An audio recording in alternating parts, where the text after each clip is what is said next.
Elizabeth voice.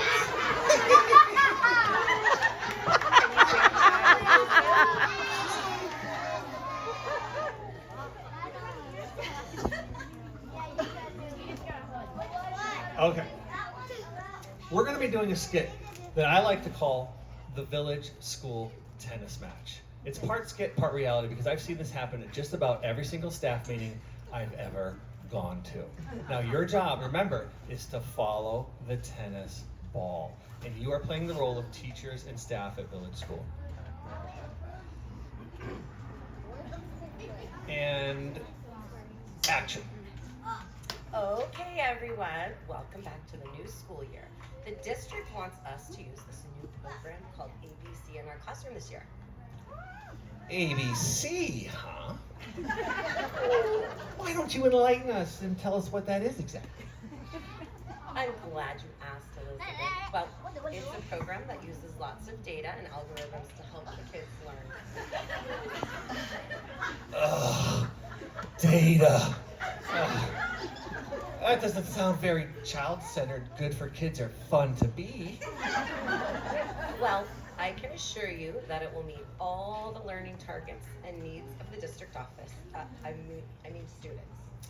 Well, program ABC sounds a lot like a program we used to use back in the 90s. We just called it something different, and it didn't work then, and it's probably not going to work now. Well, Elizabeth, maybe we can plus delta this later, but what do you propose we do? Well, thanks for asking. Oh, we forgot the tennis ball. Oh, well. Okay, follow along. Thanks for asking. Here's what I think we should do.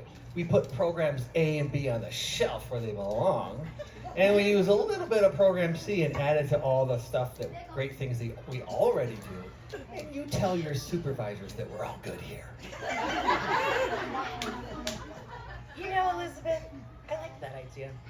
I think that's what we'll do. And Elizabeth wins the point, and all the teachers cheer.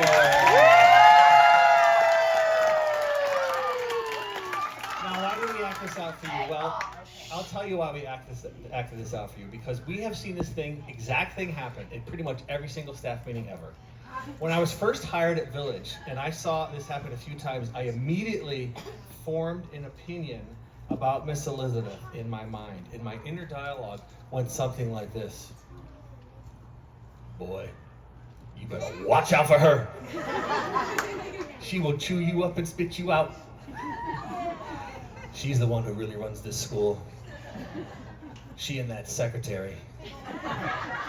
But as I got to know Elizabeth, over the years I realized that she wasn't intimidating. She was just incredibly passionate about this school and community, and that she would do anything to protect it.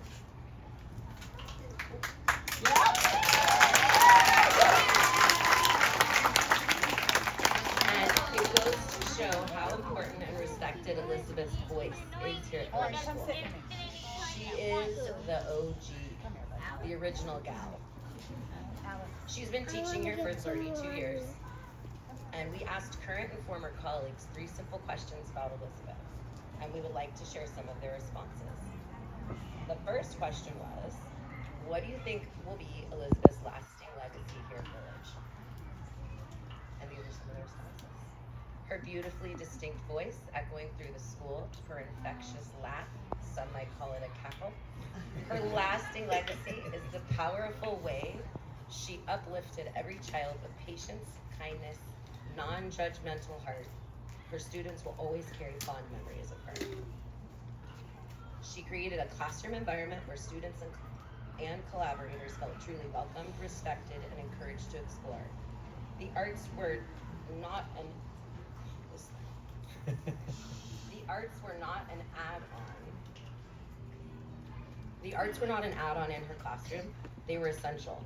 She helped cultivate a culture where curiosity, care for the natural world, and creative expression were deeply connected.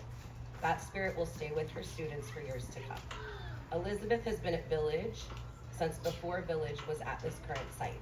She was a part of so many of the decisions involved in creating Village, as well as many of the decisions about how how it has adapted. The community created here at Village is our legacy. The second question we asked folks was this: what is something that you can recall Elizabeth has brought to the Village School community? Here are some of the responses. She has always championed centers. How many of you love centers? Point to Elizabeth and say, thank you. She kept it going despite many challenges that have occurred. The Centers program is unique to Village and is an opportunity for parents to participate by contributing their own passions, which affects the entire well-being of students. Thumbs up if you enjoyed learning from your parents or your friends' parents. That's Elizabeth. The fact that Centers came back after the pandemic would not have occurred without Elizabeth's involvement and leadership.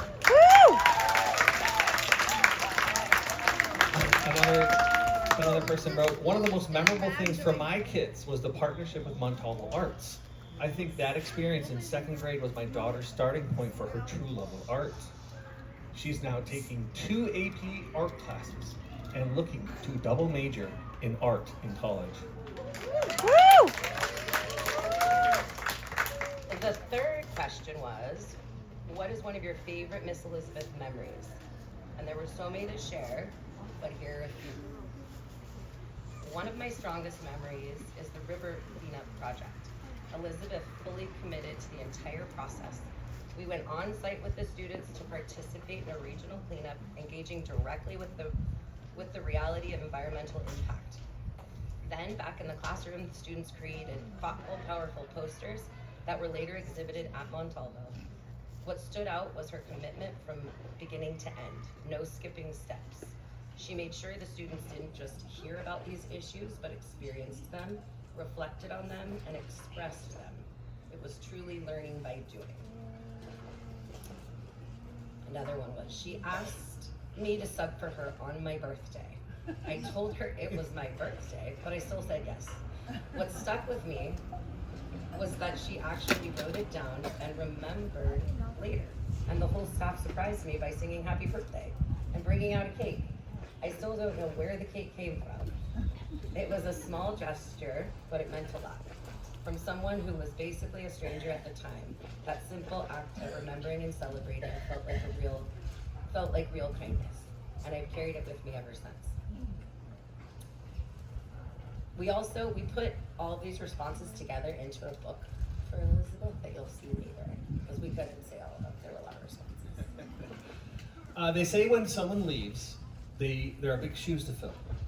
While Elizabeth is leaving behind shoes the size of a crater, the Grand Canyon, or even a chasm.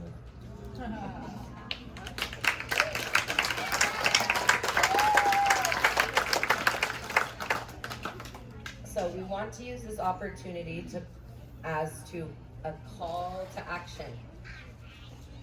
It is not fair, nor is it reasonable for one person to fill that role. It's going to take all of us, parents, teachers, staff, and students, working together to pick up the slack left behind when Elizabeth rides off into the sunset. There's a term that people use to describe a friend that you work with as your work wife or your work husband. But I have always thought of Elizabeth as the older sibling I always wanted but never had. Notice I said sibling, not just sister. In many ways, Elizabeth is like an older sister because she gives great advice on being a good parent, a good partner, and on raising a good family. But she's also kind of like an older brother. She loves playing golf, loves football, attending concerts. She's in my fantasy football league and she's really good. E-Sizzle is her team name, and when she won, she texted the entire league and said, "You just lost to a girl," which is definitely something an older brother would say. Yes, Elizabeth loves a good party and a good prank. It's a miracle Saratoga survived the 70s and 80s with the younger brother running around. Okay. Collectively, we think that Elizabeth's legacy will be this: if it is child-centered, good for kids, and fun, then we need to all fight for it to be here at Village School. If it's not, put the ball back in the administration's court until it is. All right, and finally, it's tradition here at Village School when someone's been here a long time that we sing them home. We sing them off into retirement. So that's what we're gonna do right now. Try to get through this. We're gonna sing Elizabeth's favorite song by an artist named Tom Petty, and the song is called Wildflowers. Now I'm gonna call up some people to kind of help me out with this.